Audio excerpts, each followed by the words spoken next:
आज हमारे पास मौजूद है क्राउन एथलीट। इसमें हम लोग इसकी स्टॉक ड्रिल हटा के क्राउन एथलीट SR की जो है फ्रंट ड्रिल ये फिक्स कर रहे हैं।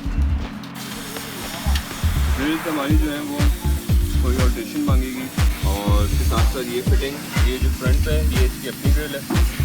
यहाँ पे ये फिट होता है मॉनिटर खोलने का नॉब और बाकी